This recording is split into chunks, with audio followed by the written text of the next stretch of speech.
வணக்கம் நண்பா, நீங்கள் பார்த்து கொண்டிருப்பது smart phone world Tamil. First time நம்ம சேனலில் வந்து பார்த்தீங்கன்னா ஒரு ஆப்பிள் ப்ராடக்ட் வந்து வாங்கியிருக்கோம். நான் யூஎஸ் வந்ததுக்கடுத்து ஒரு ஸ்மார்ட் ஃபோன் வந்து வாங்கணுன்னு இருந்தேன். $500 ப்ரைஸில் வந்து பார்த்துட்டு இருந்தேன். OnePlus 80 தான் வந்து டார்கெட் பண்ணேன். சரி, நம்ம சேனலில் வந்து ஆப்பிள் ப்ராடக்ட்ஸே கவர் பண்ண கிடையாதுன்னு சொல்லிட்டு இந்த iPhone XR வந்து வாங்கினேன். இந்த டிசிஷன் கரெக்டாக தப்பாக நம்ம வந்து ஃபுல் ரிவ்யூவில் வந்து பார்க்கலாம். இந்த வீடியோவில் என்னோடய ஃபஸ்ட் இம்ப்ரெஷன்ஸ், இந்த ஃபோனில் என்ன பிரச்சனைகள் இருக்குது, என்ன ப்ளஸ் இருக்குது அப்படின்றத பற்றி வந்து பார்க்கலாம். 1 மந்த்தாக வந்து யூஸ் பண்ணிக்கிட்டு இருக்கேன். ஃபஸ்ட் இந்த ஃபோனோட பெரிய மைனஸ் வந்து பார்த்தீங்கன்னா பேட்டரி லைஃப். இந்த ஃபோன் உங்களுக்கு வந்து 3 to 3.5 hours screen on time கிடையாது வந்து பெரிய விஷயமா வந்து இருக்குது. ஒரு சினாரியோ வந்து சொல்கிறேன். நான் வந்து இங்கே வந்ததுக்கு அடுத்து August 23 யூனிவர்சிட்டியில் வந்து செக்இன் பண்ணணும். ஸோ அன்றைக்கி நான் வந்து பார்த்தீங்கன்னா யூனிவர்சிட்டிக்கு வந்து 100% பேட்டரி வந்து போனேன். 9 o'clock கிளம்பினேன், 11 o'clock யூனிவர்சிட்டி வந்து போனேன். அப்போ வந்து மொபைல் டேட்டா ஜிபிஎஸ்லாம் வந்து ஆன்லைன்ஸ் எனக்கு வந்து கரெக்டாக ரூட் தெரியாது. ஸோ அதெல்லாம் வந்து பார்த்துட்டு இருந்தேன். யூனிவர்சிட்டி போனதுக்கடுத்து வந்து பார்த்திங்கன்னா ப்ராசஸ் எல்லாம் முடிச்சுட்டு அங்கே வந்து கொஞ்சம் வீடியோஸ்லாம் வந்து எடுத்தோம். யூனிவர்சிட்டிலேருந்து மேட் அண்ட் வியூ வந்து தெரியும். ஸோ அதெல்லாம் வந்து கொஞ்சம் வீடியோஸ்லாம் வந்து ரெக்கார்ட் பண்ணதுக்கடுத்து நான் வந்து ஃப்ரெண்ட்ஸோட சென்ட்ரல் பார்க் வந்து வந்தேன். அதை பற்றி விலாக் வந்து தனியாக நம்ம விலாக் வேர்ல்ட் சேனலில் வந்து போடுறோம். இந்த ஃபோனில் வந்து பார்த்திங்கன்னா 5 o'clock ஆகும்போது பேட்டரி வந்து 20% வந்துருச்சு. ஆக்சுவலி நைட் வந்து டைம் ஸ்கொயர் போகிறதா வந்து பிளானு. பட் பேட்டரி லைஃப் கம்மியாக இருந்தாலும் நான் வந்து வீட்டுக்கு வந்து திரும்பி வந்தேன். எனக்கு ரூட் கரெக்டாக தெரியாதுன்னு சொல்லிட்டு நான் திரும்பி வந்துட்டேன். ஸோ அவ்வளோ வந்து ஒஸ்ட்டாக இருக்குது. ஒரு ஜூம் கால் வந்து அட்டன் பண்ண யூனிவர்சிட்டியில் 1 hour கால் 30% பேட்டரி வந்து காலி. ஸோ பேட்டரி வந்து பயங்கர ஃபாஸ்ட்டாக வந்து கம்மியாகுது. இதுக்காக நான் வந்து ரெட்மியோட 10,000 mAh பவர் பேங்க் வந்து ஒன்று வாங்கி வந்து வச்சுருக்கேன். ஸோ அதனால் வந்து பேட்டரி லைஃப் கண்டிப்பாக ஒரு மைனஸ் தான். அடுத்து வந்து பார்த்திங்கன்னா சார்ஜிங் ஸ்பீடு. பாக்ஸில் வந்து உங்களுக்கு சார்ஜர்லாம் இருக்காது. இந்த சார்ஜர் வந்து நான் வந்து தனியாக வாங்கினேன். 20 watt சார்ஜரு. 5 watt சார்ஜரில் ஸ்பீடு உங்களுக்கு தெரியும், செம மொக்கையாக இருக்கும். ஸோ இதில் வந்து கொஞ்சம் பெட்டராக இருக்குது. 1.5 hours வந்து பேட்டரி வந்து ஃபுல்லாக சார்ஜ் ஆகிருக்கு. அடுத்த மைனஸ் வந்து பார்த்திங்கன்னா சாஃப்ட்வேர். ஸோ சாஃப்ட்வேர் வந்து iOS வந்து செம்ம ஆப்டிமைஸ்டாக இருக்குது. அதெல்லாம் வந்து கரெக்டு. பட் எனக்கு வந்து பார்த்திங்கன்னா நிறையா வந்து பிரச்சனைகள் வந்து இருக்குது. ஃபஸ்ட்டு விஷயம் வந்து பார்த்திங்கன்னா இதில் வந்து நம்மளுக்கு ஈஸியாக வந்து ஃபைல்ஸ்லாம் வந்து ஆக்சஸ் பண்ண முடியாது. ஆப்பிள் வந்து சாண்ட் பாக்ஸிங் அப்படின்ற ஒரு ஃபீச்சரை வந்து என்ஃபோர்ஸ் பண்ணுவாங்க. என்னென்னா ஒவ்வொரு ஆப்ஸும் அதோட ஸ்டோரேஜ் மட்டும் தான் வந்து யூஸ் பண்ணணும். குளோபல் ஸ்டோரேஜ் வந்து இருக்காது. இதனால் என்ன பிரச்சனையாச்சு பார்த்தீங்கன்னா, நான் வந்து ஒரு மெயில் வந்து அனுப்பணும். ஒரு ஃபைல் வந்து நான் டவுன்லோட் பண்ணியிருந்தேன். டவுன்லோட் பண்ண ஃபைல் எங்கேன்னு தெரியுன்னா ஃபைலை காணும். அப்புறம் வந்து பார்த்திங்கன்னா அந்த ஃபைல் வந்து நான் ஃபைல்ஸ்ன்ற குளோபல் ஸ்டோரேஜ் ஆப்பில் வந்து சேவ் பண்ணல. அப்புறம் அதை வந்து சேவ் பண்ணி அப்புறம் அங்கேருந்து மறுபடியும் அட்டாச் பண்ணி அனுப்பணும். ஆண்ட்ராய்ட் ஃபோன் எடுத்தேன், ஃபைலை டவுன்லோட் பண்ணேன், அட்டாச் பண்ணி அனுப்பிச்சிட்டே வந்துருந்தேன். கால் லாக் வந்து பார்த்தீங்கன்னா 100 லாக் தான் வந்து இருக்குமா. இதுவும் வந்து ஒரு மைனஸ் தான்.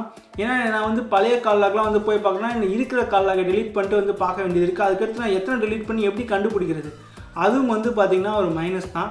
இது போக கூகுள் டிரைவில் வந்து நிறையா பிரச்சனைகள் வந்து இருக்குது.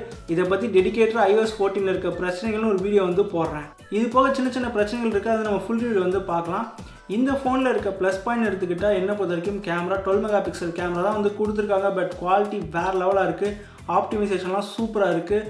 ஃபோட்டோஸ்லாம் வந்து செம்மையாக வந்துருக்கு. வீடியோ வந்து கிட்ட கூட வந்து வர முடியாது. ஸ்டெபிலைசேஷன் அவ்வளோ சூப்பராக வந்துருக்கு. நிறையா vlog வீடியோஸ் எல்லாமே நான் இந்த ஃபோனில் தான் வந்து எடுத்தேன். நெக்ஸ்ட் வந்து பார்த்தீங்கன்னா Realme 8 108 MP கேமரா வெர்சஸ் iPhoneோட 12 MP கேமரா கம்பேர் பண்ணி வந்து பார்க்க போகிறோம். ஒரு பிளைண்ட் கேமரா டெஸ்ட்டாக வந்து இருக்க போது நிறையா ஷார்ட்ஸ் வந்து எடுத்திருக்கேன். சில இடத்துல வந்து Realme வந்து வின்னும் பண்ணுறாங்க. So 18,000 smart phone iPhone tough கொடுக்குறது நல்ல விஷயந்தான். ஸோ அதை பற்றி நம்ம வந்து டெடிகேட்டாக வந்து பார்க்கலாம். கேமரா குவாலிட்டி பொறுத்த வரைக்கும் உங்களுக்கு வந்து டேலைட் ஷாட்ஸாக இருக்கட்டும், லோலைட் ஷாட்ஸாக இருக்கட்டும், நேச்சுரல் கலர்ஸ் வந்து உங்களுக்கு கிடைக்குது. ப்ளஸ் வந்து இந்த கான்ட்ராஸ்ட்லாம் வந்து பக்காவாக இருக்குது. என்னை பொறுத்த வரைக்கும் லோலைட் பர்ஃபார்மன்ஸ் இன்னும் கொஞ்சம் பெட்டராக இருந்துக்கலாம் அப்படின்னு நான் ஃபீல் பண்ணுறேன்.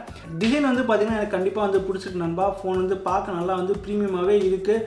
கொஞ்சம் வந்து ஹெவியாக இருந்தாலும் எட்ஜஸ்லாம் நல்லா வந்து ரவுண்ட் பண்ணி வந்து கொடுத்துருக்காங்க. அப்புறம் வந்து பார்த்திங்கன்னா இந்த இடத்துல ஒரு வந்து உங்களுக்கு கலர் ஸ்லைடர் வந்து கொடுத்துருக்காங்க. இது வந்து பார்த்திங்கன்னா உங்களுக்கு டக்குன்னு சைலண்ட் மோட் ஃபோனில் போகிறதுக்கு வந்து யூஸ்ஃபுல்லாக வந்து இருக்கும். அடுத்து வந்து பார்த்திங்கன்னா நம்ம ஃபேஸ் ஐடியை பற்றி வந்து பேசலாம். ஃபேஸ் ஐடி வந்து டக்குன்னு அன்லாக் ஆகுது. பட் என்ன பிரச்சனைனா சம்டைம்ஸ் வந்து என் ஃபேஸ் வந்து ரெகனைஸ் பண்ண மாட்டேங்குது. மாஸ்க் போட்டு ரெகனைஸ் பண்ணனா ஓகே, மாஸ்க் போடாமலே சம்டைம்ஸ் என் ஃபேஸ் வந்து ரெகனைஸ் பண்ண மாட்டேங்குது. அது இன்னும் கொஞ்சம் பெட்டராக இருந்துக்கலாம் நான் ஃபீல் பண்ணுறேன்.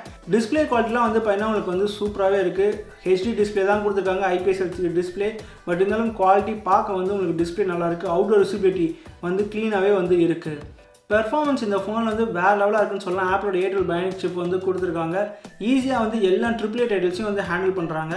நான் வந்து இந்த ஃபோனில் கால் ஆஃப் டியூட்டி, ஃப்ரீ ஃபயர், பப்ஜிலாம் வந்து விளாண்டு பார்த்தேன். ஒரு சின்ன லேக், ஃப்ரேம் ட்ராப்ஸ் எதுவுமே வந்து நான் நோட்டீஸ் பண்ணல. கேமிங் டெஸ்ட் கூடி சீக்கிரம் வந்து போடுறேன். ஹீட்டிங் இஷ்யூஸ் அந்த மாதிரி நான் வந்து எதுவுமே வந்து நோட்டீஸ் பண்ணல. நார்மல் யூசேஜில் இந்த ஃபோனில் வந்து பார்த்திங்கன்னா எந்த ஹீட்டிங் இஷ்யூஸ் எதுவுமே வந்து இருக்காது. கேம்ஸ் விளாடும்போது கொஞ்சம் வந்து ஃபோன் வந்து வார்ம் ஆச்சு. பட் ரொம்ப ஹீட் ஆகுது அப்படின்லாம் வந்து நான் எதுவும் வந்து பார்க்கல. டெம்பரேச்சர் செக் பண்ணுற கன் வந்து இன்னும் வாங்கணும். அது வாங்கினதுக்கு அடுத்து ஒரு ஃபுல் டெடிகேட்டட் கேமிங் ரிவ்யூ வந்து போடுறேன். ஸோ அப்போ தான் டெம்பரேச்சர் எவ்வளோ கூடுது குறையுது அப்படின்னு நமக்கு வந்து கரெக்டாக வந்து தெரியும். ஓவராலாக 2021 iPhone XR வாங்கின கரெக்ட் டிசிஷனாக அப்படின்னு கேட்டிங்கன்னா ஓரளவுக்கு வந்து ஃபோன் ஓகேவாக தான் இருக்குது, யூசேஜுக்கெலாம் பக்கா தான். பேட்டரி லைஃப் பெட்டராக இருந்திருக்கான்னு வந்து நான் ஃபீல் பண்ணுறேன்.